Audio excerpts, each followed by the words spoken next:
दोस्तों बात यह है कि हम गहरे समुद्र में कई दिनों तक रहकर इन टूना मछलियों को पकड़ने के लिए अब तैयार हो रहे हैं, और वो भी इस बार 10 दिन से ज्यादा। 10 लोग समुद्र में रहकर मछलियां पकड़ने वाले हैं। हम सभी अपने पेट के लिए ही तो रोजाना मेहनत करते हैं। अब उसके लिए जरूरी खाने का सामान ही हम अपनी नाव में लाद रहे हैं। अगर हम अच्छे से खाएंगे तभी तो समुद्र में हिम्मत से काम कर पाएंगे। इसलिए खाने का सामान बहुत जरूरी है। हमें जितनी भी खाद्य सामग्री चाहिए थी वो सब जहाज पर लाद दी गई है। अब बस नहाने और पीने के लिए जरूरी पानी लादना बाकी है। अब हमें जितना पानी चाहिए था वो भी लाद दिया गया है। मछलियां पकड़ने से ज्यादा पकड़ी हुई मछलियों को सुरक्षित रखना बहुत जरूरी है। अब हम उसके लिए जरूरी बर्फ अपनी नाव में लादने वाले हैं। इस बार हम समुद्र में मछली पकड़ने के लिए लगभग 600 के करीब बर्फ लेकर जाने वाले हैं। हम समुद्र में इस बर्फ को जितनी जल्दी खत्म कर लेंगे उतनी ही जल्दी हम वापस किनारे पर लौट आने में सफल हो पाएंगे, क्योंकि हम जो मछलियां पकड़ते हैं उन्हें सुरक्षित रखने में इस बर्फ की बहुत महत्वपूर्ण भूमिका होती है। फिर अपनी नाव के लिए जरूरी मात्रा में डीजल भरवा कर सबको अलविदा कहकर सीधे समुद्र में मछली पकड़ने के लिए निकलना होता है। हमेशा आत्मविश्वास से भरे रहे दोस्तों, अच्छा ही होगा। फिर यूं ही फोन उठाकर अपने सभी रिश्तेदारों, दोस्तों और शुभ चिंतकों को अलविदा कहकर और भारी मन से इस समुद्र में जाकर वापस आने में लगभग 1 महीना लग जाएगा। ये कहकर कि टावर नहीं मिलेगा, यूं ही फोन काट कर निकलना होता है। जब ये सोचते हैं कि अपनी पत्नी और बच्चों से बात नहीं कर पाएंगे, उन्हें देख नहीं पाएंगे तो बहुत मुश्किल होती है। लेकिन जब किनारे पर आते हैं तो जो खुशी मिलती है ना, उसकी कोई हद नहीं होती। हम तूतीकोरिन के दरवे एक लुमसा मछली पकड़ने जा रहे हैं, इसलिए हम हमेशा इन द्वीपों और जहाजों के बंदरगाहों को पार करके जाते हैं। और ऐसे ही जाते हुए देखिए हमारी एक इंडियन कोस्ट गार्ड वेसल जा रही है। और आज दोपहर के खाने में चिकन ग्रेवी बनी थी, उसे हमने जी भरकर खाया। शाम के समय देखिए समुद्र कैसा दिख रहा है, एकदम लालिमा लिए हुए। देखने में मौसम बहुत ही खूबसूरत लग रहा था। फिर अगले दिन समुद्र में एक तैरता हुआ टुकड़ा मिला। उस तैरते हुए टुकड़े में हमें एक खूबसूरत परला मछली मिल गई।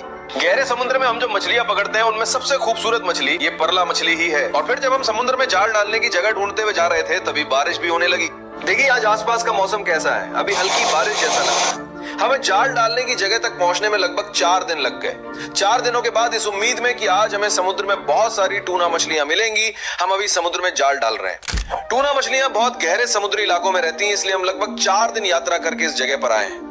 अभी शाम के 6 बजे हैं। इस समय समुद्र के ऊपर आसमान कितना लाल और खूबसूरत दिख रहा है, देखा आपने? और फिर समुद्र में जाल डालने के बाद देखिए रात के खाने में हम क्या खा रहे हैं, रसम और ऑमलेट और हमारी इंडियन ओशन की मछली फ्राई। यही है जिसे हम सब मिलकर खाने वाले हैं। समुद्र पर रात का खाना हमेशा एक साथ ही होता है, बाकी समय में काम होने की वजह से तो अब एक साथ नहीं खा पाते। बस इस रात को ही सब एक साथ खाना खाते हैं।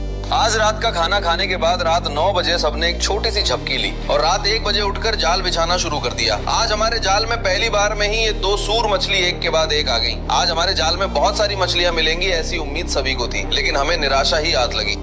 मछलियां हमें बहुत ही कम मिली हैं। एक जिंदा स्टिंगरे मछली और 20 से भी कम टूना मछलियां ही हमें मिली हैं। ये बहुत ही कम मछलियां हैं। आज हमें मछलियां नहीं मिली ये सोचकर वे निराश नहीं होंगे, अगले दिन देख लेंगे। अगले दिन हमें बहुत सारी मछलियां मिलेंगी, ऐसी उम्मीद हमेशा रहती है। अब तक पकड़ी गई मछलियों पर बर्फ डालकर काम निपटाकर सुबह दलिया पीना होगा। अगले एपिसोड में मिलते हैं।